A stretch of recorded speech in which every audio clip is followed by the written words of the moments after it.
Okay, it's good to see everyone back in your seats at your tables. We're going to have our speakers, some of our speakers from this morning, come join us in just a second. They're going to be on a panel, and we're going to have about 30 minutes of Q&A with them. You've given me the questions, and we'll try to get to as many as we possibly can.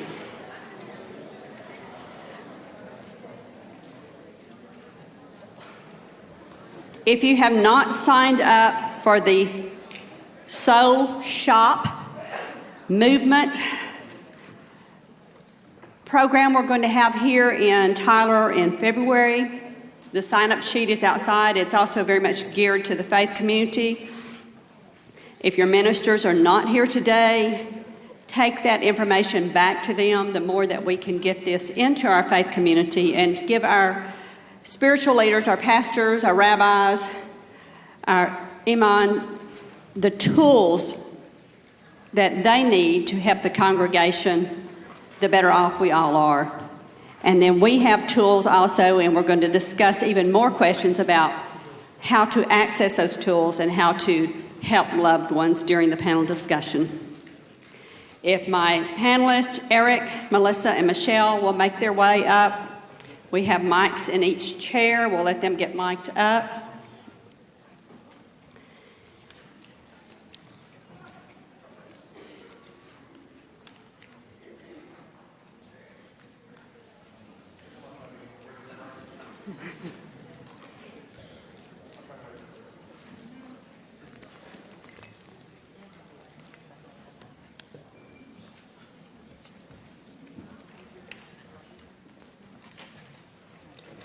Balls in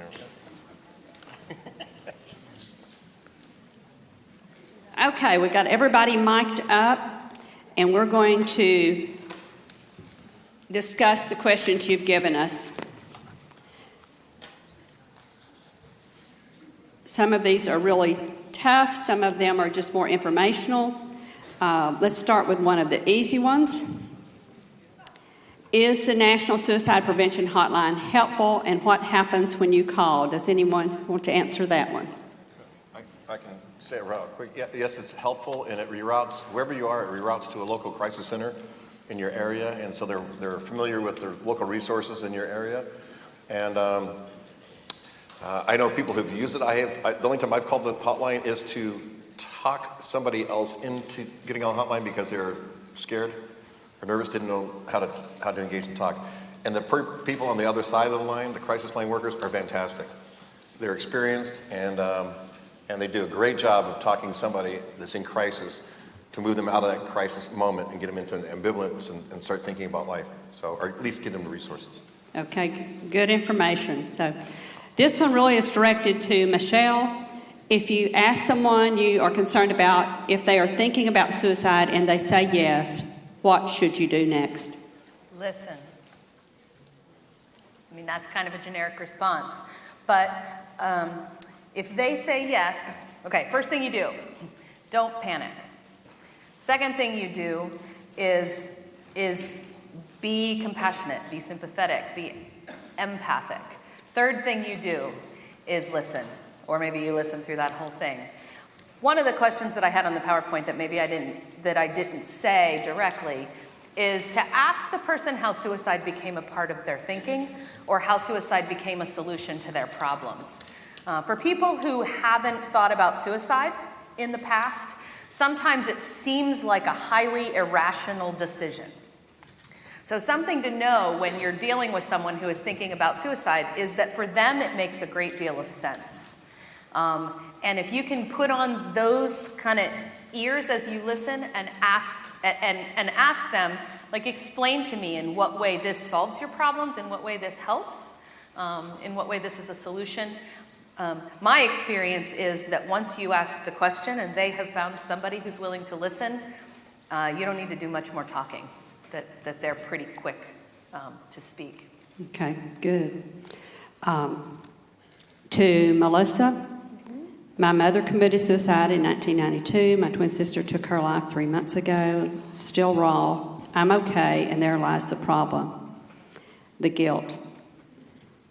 How did you deal with that? Wow. So first of all, wow, that's a lot of loss. Goodness. Trying to put myself back into that space of feeling guilt.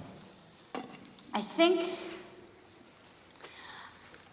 I'm going to answer that more as it relates to guilt that I feel now as somebody who gets to thrive, even though there is mental illness elsewhere in my family, and there is a sort of a part of me that feels like, wow, how did I escape a certain possible way my life could have turned out. And so that's like the survivor's guilt. So what I'm sharing is purely my experience. There are probably professional ways of addressing that. So this is my experience. I find when I have that sense of, oh wow, how did I escape that? How did I get to live this life? I feel like it's, for me, a gift and a calling. And it's a gift not to be wasted for me. And I think that when I'm staying in gratitude, that I don't have so much space for guilt, because I realize that everything that I have is not actually because I'm so good and I did it. It's because by the grace of God go I. And so I see it completely as a gift, and not my work but God's, and not my doing but God's, which is not to suggest that my mom's suicide was God's doing. I think that God can take whatever we do, our broken, imperfect human selves, and he can make that all work together for his good. And I think that he's a master of doing that.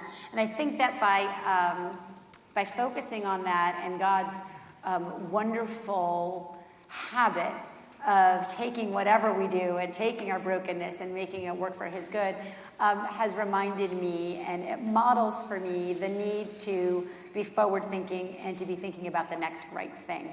And so those are some of the ways that I kind of deal with that survivor's guilt.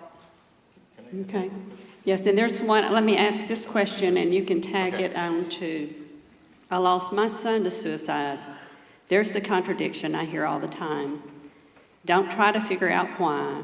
Then if we know why, maybe we can prevent someone from this. How do you resolve and deal with this? So kind of fold that in, if you don't mind. First, I'm going to tag onto that guilt piece, because it's that ate me alive. And somebody told me a quick story that kind of helped me with that, which was, and we were talking about this earlier. In the Civil War days, you had doctors that were taking wounded soldiers in and working on them, all the way down the line. They never washed their hands, right? And so trying to fix the wounds. And ultimately, you had more people that died by infection than you did by the gunshot wounds themselves. The doctor was doing everything he possibly could to save lives. He just didn't know about sterilization. So if a doctor today in the office is completely different. They know all about that, and that's why we're so much more effective in saving lives that way. And so the same thing. Is there anything you would have done, the possibility to save a life? Yes, I love my son, right? I just didn't have the right information. And so it kind of removes the guilt a little bit and says, okay, I did everything, because your brain tries to reprocess and tries to say, okay, what could I have done different? What could I have done different? What could I have done different? And that guilt, it just eats you alive because you can't let it go. But when you all of a sudden realize that you did do everything in your power because you loved them, of course I did, then the guilt kind of goes away. It doesn't go away, but it deals with it and says, okay, I can move forward now. Then we can move into the space that you're talking about as far as seeing it as what it is and doing something great out of it. Okay, I think this one will be great for Michelle. How do you approach a family member with PTSD, abandonment, borderline personality disorder that previously has tried to commit suicide and is showing symptoms again, signs, symptoms again? She's very closed off. She shuts you down. What can you do? So one of the things that we say is that you should always ask the question. If you ask the question to someone and you say, does it ever get so bad that sometimes you think about suicide? And the person says, no, I'm not thinking about suicide. Well, let's say first, the person says, yes, I'm thinking about suicide. You have just potentially saved a life. So that's good news, right? If you ask someone if they're thinking about suicide and they say, no, they're not thinking about suicide, that's good news because that person is not at risk for suicide, right? So that's good. If you ask someone if they're thinking about suicide and they say no, but they're lying, what you've just done is communicate to that person that if they're ever ready to tell, you're somebody who they can talk to. And if you ask somebody if they're thinking about suicide and they get mad or they shut down, what I would say is some things are worth having people mad at you over. So there's no scenario where I would say they're withdrawn, they're distant, maybe I shouldn't ask. I say always ask. Because what people are looking for is someone that they can talk to, and they may not be ready. They may not yet be ready to have someone to talk to. But I think that we constantly put out feelers into the world, and we constantly put out signals into the world. So people know that they're safe, not by what you say to them, but by what they overhear you saying to other people. And the more I can extend the kind of message, kind of subtle message that I'm ready to talk about this, I'm willing to talk about this, and I want to hear your story, the more likely they'll know who to come to if the day comes that they're ready to talk about it. It's still not a wasted question. Excellent. Melissa, have you already started the conversation with your daughters about mental health? And how do you plan on discussing the early end of your mother's life to them? You know, that's a truly excellent question because they're really old enough now that we're having those conversations. I would say the mental health conversation is one that we've very naturally had with them as they've grown up. The suicide conversation, the suicide module of that mental health conversation has just recently started, and it's important. It's, you know, my kids are going through adolescence, and that's a tricky time. And as it happens, my mom's best friend from childhood, from when she was 6, so not the one who called me. That was the adult best friend who bought me my wedding dress and came to my wedding. But my mom's best friend when she was 6, as it happens, is visiting Coronado right now. And so we're going to get together tomorrow and talk. The last time I saw her, I've seen her a couple times as an adult, but one of them was when Mary Helen spoke at my mom's funeral. So we're going to sit down and talk about my mom as a child and at my girl's age. And so blending that in is a tricky and delicate balance. And so Mary Helen was saying, let me know what you're comfortable with. And so yeah, that's tricky. The good news is that it's such a part of who we are to be thinking about, mental health issues and mental fitness and promoting that. And we are raising our girls in that space. So, but it's tricky. We did not say to our kids, when they were 5, that my mom had died by suicide. It really started out as, took too much medicine. And so it was age appropriate. But it's becoming even a bigger thing now that my girls are going into adolescence. It's a tricky business. Can I piggyback on that? It must be hard to have a mom that's a therapist. But I have. Yes, it is. My mom was a therapist. Oh, yeah, right, my daughters are 10 and 12, 11 and 12, anyway. But my youngest daughter, who was 10 at least at the time, has done more than one suicide intervention at school, at the lunch table. I can think of 2 that she's done. And so I would say, as a broader answer to that question, that having the conversations with children in general, very young, is, I mean, right, age appropriate. Age appropriate is super important, but particularly in an age of bullying and cyberbullying and kind of this online anonymity that creates isolation and alienation, that kids are facing this super early, as evidenced by my daughters. Okay. This is a 2-part question. It said, and then any of you for this, what was the most prominent characteristic that looking back showed you something was wrong? Were there any events that exacerbated the afflicted's condition? Any comments?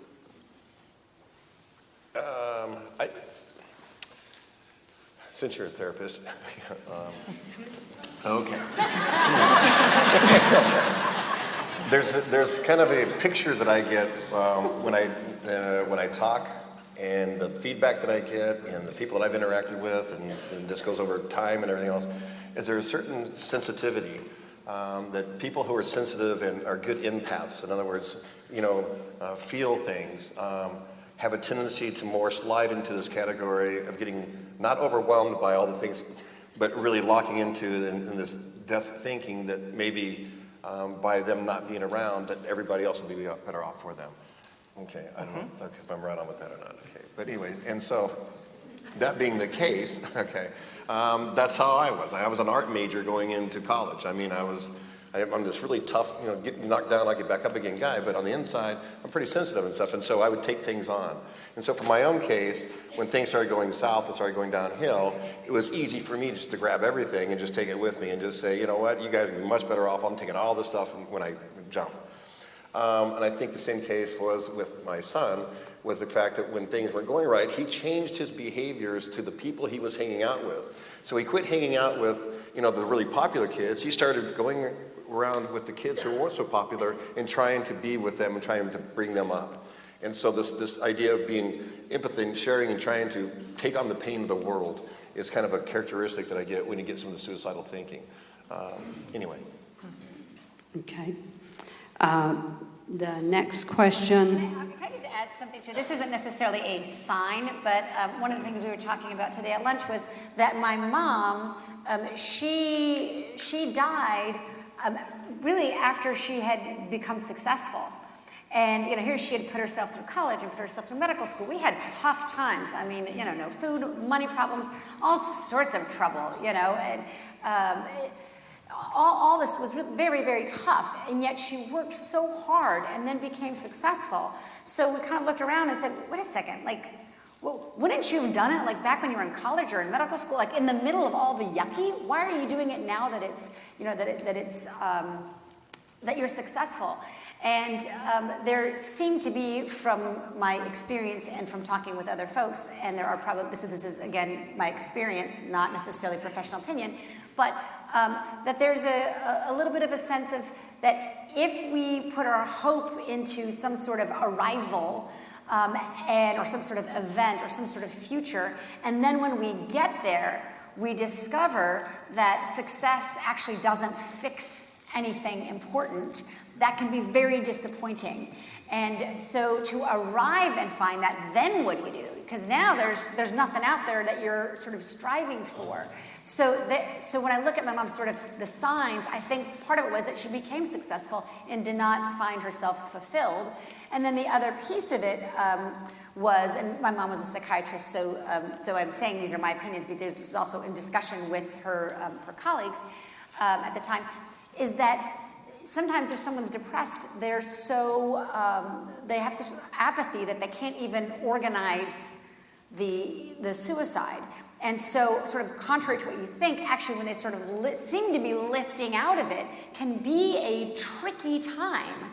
So, because that's when they're feeling just good enough to, and I think that was a little bit, I think those two were at play with my mom. So I don't know if those were necessarily signs, but looking back at them, I do think that those were factors. And if I can just say, I think sometimes those questions can be looking for the needle in the haystack. You know, when we start looking at symptoms and behaviors, like what was it? It's because we're kind of wondering, like, how do I know which person I should ask? My orientation in the world is just ask everybody all the time. I asked somebody at lunch, and the answer was no. And I asked them, do you ask people in your life? And right, so like I should ask that question more often than I don't, because it doesn't hurt anything. Because it's super hard to identify the person. It's always after the fact that we're able to track, like, what were the signs. But if there's even the slightest hint, and the only reason I ask, I know today at lunch, I know that somebody lost someone to suicide, and that puts you at increased risk for thinking about suicide. So I ask the question. And all it does is shoot out messages into the world. Tell me, I want to hear, if you're ever in that boat. I'm going to jump on top, Yeah. piggyback on your piggyback on her piggyback. Yeah. But also one of the best tools we have is our own eyes, is empathy. I mean, we're built to be connected, and so when you look at somebody eye to eye, and we can sometimes pick up information. We can see if they look like they're tired. Sometimes they look vacant. You know, maybe they look stressed out, and that gives us a perfect opportunity. What's going on? Okay, and then find out a little bit more information. And the true thing is that we do this to people that we first meet. We look at them and we observe the heck out of them, because how are they going to fit in our life, right? Who is this person? But the people we see every day, our family members, our coworkers, the people we see every day, we don't do that with. You know, and that's the way we should do it with, because they're the ones that are around us. We should take 5 seconds every day, for the first time we see our family member or our coworkers that we see all the time. 5 seconds for that day, the first time you see them, just go eye to eye with them. That's all it takes, is 5 seconds. Because you might pick something up and you could say, so what's going on? Oh, nothing, I'm fine. No, really, what's going on? Because then that might be, okay, this is how I'm going to say something. But it gives you a chance to at least open up the conversation. Okay, and to all, do you ever completely heal, or particularly to Melissa and Eric, do you ever completely heal after family suicide, and what has helped you the most? Say that again. What have you ever do you ever completely heal, and then what helped you the most? Do you completely heal? No. And I don't think that I want to, because he's still here, right? He's still part of me. And so I don't want to heal completely. But what I have done is changed it from not thinking about the way that he died, but the way that he lived, and that he lives on. And he lives on because he's helping everybody that I get a chance to talk to. And so it's been a transformation in that way. And so I think it's been a really positive one. That's really beautiful. And Michelle, or Melissa, do you want to piggyback on that? You know, and I'm in a little bit of a different situation in that it's my mom and not a child, and we don't need to play the game of whose loss is more devastating. They're all devastating, but it is a little bit different, and it has been 27 years. So do I still miss my mom? Yes. And do things come up where I think, oh, mom would love this. You know, she would love having 12 grandchildren. She would love that we're going to sing karaoke tomorrow night for my birthday at our house. And she would have loved that. She would have been thrilled that I was on TV, and she would want to know, like, all the famous people I get to meet. Like, my mom would have loved that. I miss her terribly. But here's the thing, is that I think that as a result of what I've gone through, I, for me, have drawn so close into God that it's such a part of who I am. So I get to carry her with me, because I do not believe that I would have been drawn in so deeply and so fiercely into God without this situation. So she's a part of that, and it's like, you know, Christmas tree hooks, you know, that you can't just pull up just one. It's a group package. They're all stuck together. So my deep reliance and closeness with God is the greatest gift I have. And I didn't get that. I can't separate that Christmas hook from the Christmas hook that took my mom. And so I'm very much at peace with and grateful for that big ball of Christmas hooks. But yes, if somebody were to say, can you just pull out that one Christmas hook so that you can have your mom back? Of course I would do it. But I don't believe that's how God works. I don't believe that's how life works. So I'm not over it, but I think I'm very healed from it. That doesn't mean I'm not sad, but I'm very healed. Okay, the next question, there's actually 2 cards having to do with concussion impacts. And the one says, as depicted in Will Smith's movie Concussion, do you think the physical trauma of football contributed to or awakened your depression and suicidal thoughts? It's hard for me to say because there's so much involved in that type of thinking. So I will just say, I'll answer it this way. Sure, could be. I fractured my skull in a car accident, so where does that fit into the whole picture too? But what I notice and what I see is, and the brain science shows, you can have a concussion and you can heal from that concussion. It's when you have a concussion on top of a concussion on top of a concussion without a chance for it to heal that it can do it. And it does. It causes certain things like diffused axonal injury where certain axons are disrupted. It can cause certain areas into the brain so it doesn't communicate as well, and prefrontal damage or else, so concentration or the impulsivity and stuff that might be there. So yes, that's a contributing factor. But the biggest factor I see, and the guys that I see, and I've dealt with like 80 some odd players coming through, has been the transitional piece. It's the life event piece that's much more dramatic than the brain side. And that means that when you go through and this thing that you've known, this identity that we talked about, is yanked away, and you've lived in a bubble, and you might not have the best life skills because you never had to have them because things were done just so you could perform. Boom, it's gone. That's your relationships. That's your like I said, your doctors, your whole identity and stuff is wrapped up and it's gone in an instant. And that trauma in itself may not seem like a trauma because, people get fired all the time, but they might be able to go back and get another job. It's not. This is a life that's gone, and you have to be able to live past that identity. And that's the part that I see most of these guys get tripped up on. And all the symptoms are exactly the same as a post-traumatic stress, which is concentration issues, substance use, trying to find something else to fix how they're feeling, sleep problems, pain issues. It's all there, and so the symptoms are masked. It's very much like post-concussive syndrome. I'd like to piggyback on that. There was a fantastic TED Talk. I wish I could remember who did it.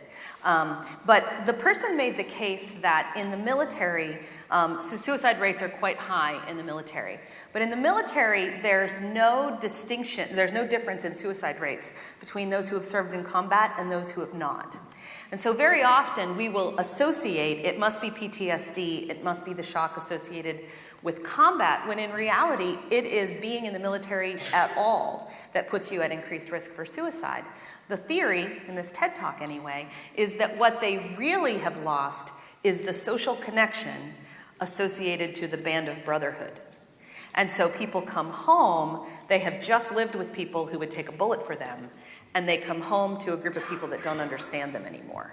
And so when I listen to Eric talk about professional athletes and this kind of sense of camaraderie and team, what it is to be a team, and the loss of that, I think those are probably similar concepts that make a lot of sense to me and kind of affirm the hope and social connection theory.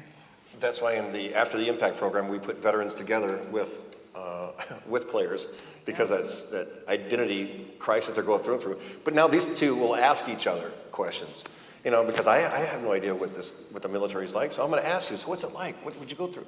And they'll turn around and ask the same questions of the athlete. Man, you were up here, and now you're here, and I'm sitting across from you in therapy? What happened? You know what I mean? So it's like, hey, so at least we get a chance to open up and talk, because if not, what happens is a veteran will talk to another veteran and say, where were you at? I was in Fallujah. Oh yeah, me too. And that's it. They don't ever talk about an experience. A player, so, hey, I played against you. Yeah. Hey, remember back when? Oh yeah, we talk about the good old days, right? Nobody ever talks about what's going on now, even though you're facing bankruptcy and I'm facing a divorce. Okay, it never gets talked about. Right, that's so. true. Okay. And then to wrap up, a 1-minute commercial. Michelle, you're going to be here in February, and that's going to be geared toward pastors primarily, to the faith community. And then you're going to be back in March, and what's the focus in March? Okay, yes. So I will be back on February 3rd to do Soul Shop. The brochures are out on the table. It's for faith community leaders. And so that means pastors as well as leaders in faith communities who have some ability to impact the life and ministry of the church. And so that would be for that. Then in March, when is it, Fonda? March 4th? March 4th. You have a mic on too. You don't. March 4th, we're coming back to do Soul Shop for youth workers. And so that's specific for faith community leaders who work with youth, particularly looking at issues of contagion, youth contagion, as well as impulsivity. Then in May, I'll also be back to do Assist, which Eric referenced in his presentation, which is a 2-day intervention training that teaches people suicide assessment skills, how to do risk assessment, how to do safety planning. And so that's not just for faith community leaders, that would be for any community leaders who are kind of on the front lines of working with suicide. I've been trained Okay. in 3 different models, and I'm going to tell you, Assist is like the best training the ever. best. Not only that, just how to communicate, how to engage people. Okay. So come back and visit me. Let's thank our panelists as we let them leave their mics for the next group.